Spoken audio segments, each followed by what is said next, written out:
Hey everyone, welcome to Life in Full Send, Athletes Reimagine, the podcast where we discuss the experience of redefining life after being an athlete. I'm your host, Liz Hall, an athlete integration specialist and your teammate in navigating that big question, what comes after sports? Each week, I sit down with former athletes who have faced that very question and share how they navigated the transition. Quickly, be sure to subscribe and share the pod so you can catch all the stories. What I've discovered through my conversations and research is that even when an athlete has a backup plan for life after sports, the grief period still exists. Today, I chat about it with my guest, John Ostroff, a former college baseball player who turned his pain of losing baseball into purpose in helping other athletes today. Let's get into it.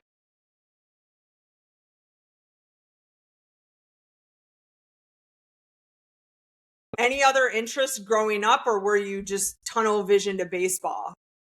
Yeah, I was just tunnel vision to baseball. Like I said, my older brother played baseball, and I mean, there's the pros and cons of it. Like I said, my work ethic, I'm very proud of.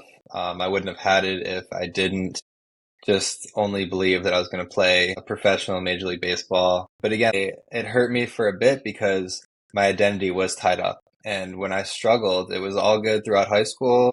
And then I get to college, and as soon as I start to struggle, my mental health deteriorates. And I mean, I'm very lucky that I had great friends there, and I never was clinically depressed or any kind of disorders, but I felt like I wasn't worthy, and I felt like I wasn't worthy as a person, that I would burden them with my time, all because of baseball, all because I wasn't performing well.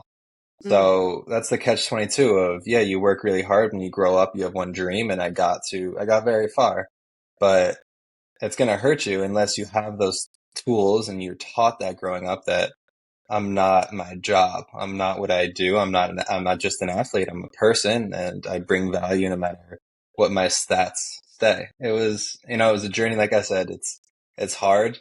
I would never ask to go through something like that, but whenever you do, you grow. So I'm very grateful for it.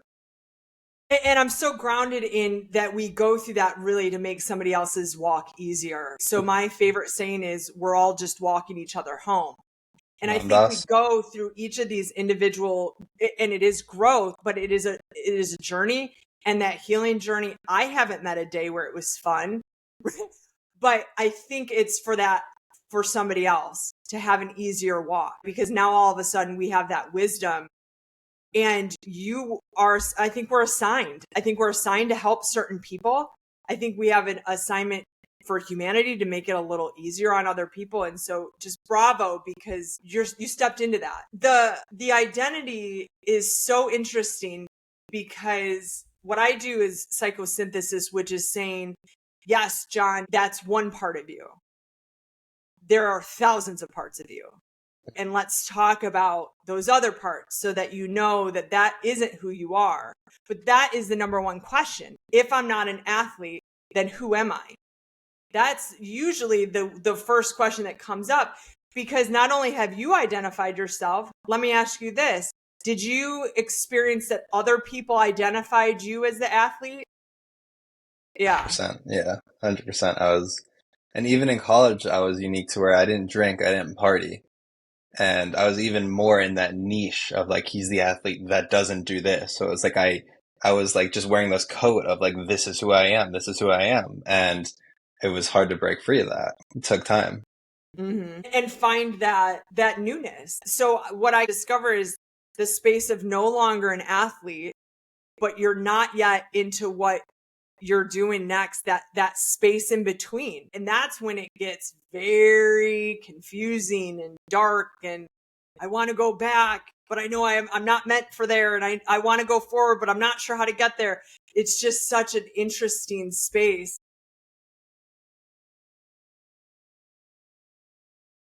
When you're going through that, and you don't have to be struggling. I had teammates in spring training who played phenomenally, and they also got released because that's the name of the game. There's 17-year-olds now who are the top, and it's like you're going to get aged out. Like, you don't have to do horrible, and just hearing it's going to be okay, and understanding, for me, it was my deeper faith. And I don't say that in a religious, I don't say, it's just like I have this faith in life that we've spoke on it. Things happen for a reason. And the people that I think are truly happy in life have that perspective of, I might be going through something that's hard, but I can turn that around into what can I learn from this? How can I help other people? And, whether it's you learn something as a player and you keep playing, that's great.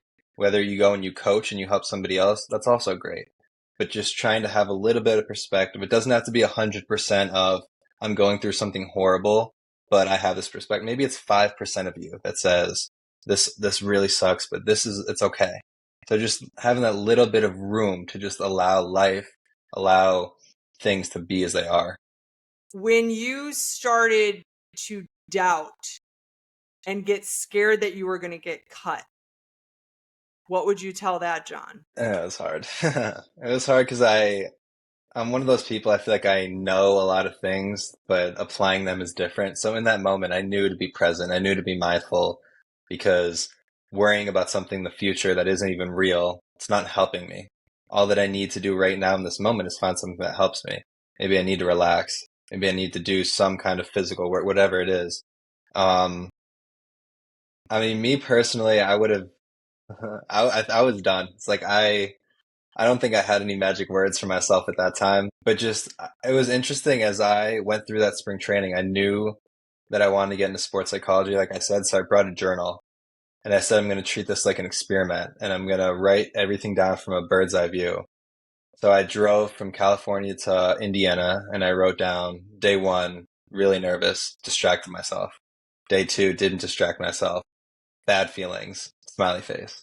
And I went through this whole thing and I really tracked it like there was just somebody else watching me live my life. And I'm grateful for that because I use that in therapy. But again, there wasn't any magic sports psychology stuff. I would need somebody else, but just saying it's okay because I was so built up. It wasn't that I was struggling with my performance solely. It was, I'm worried about the future. Mm-hmm. So whatever it is to stay present, to just accept what will be, and not fight against, the future.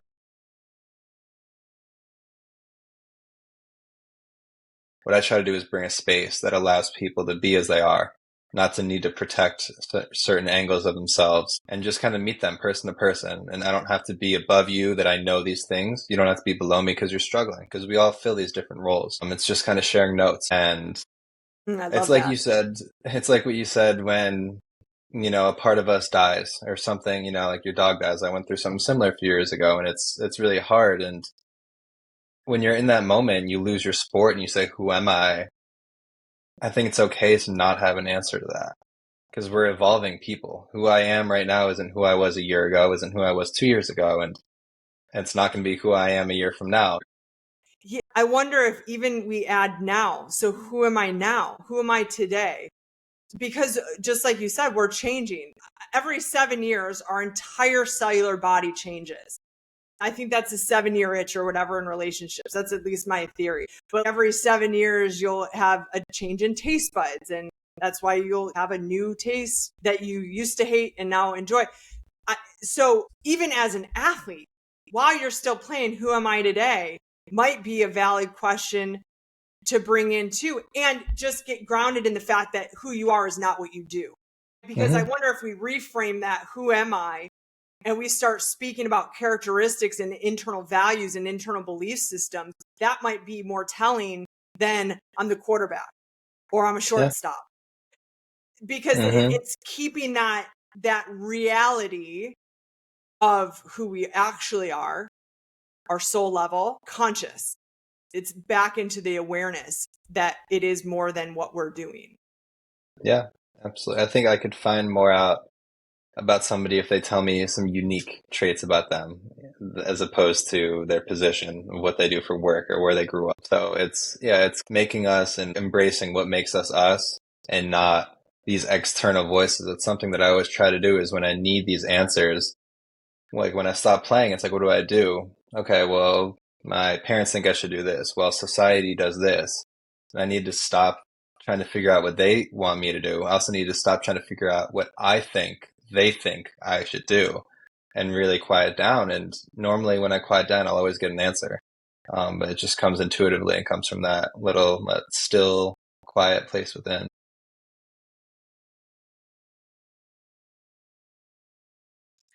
John, I can't thank you enough for being part of this. I'm such a fan of your work. If this episode inspired you, please share it with a fellow athlete or friend navigating their next chapter, because we're all just writing our playbooks as we go along. Next week, we chat with a former MLB draft pick who opens up about his anger after being cut and how he has resolved it moving forward, specifically after beating cancer multiple times. Until next time, please remember, the game ends, but your story doesn't. Keep living life in full send.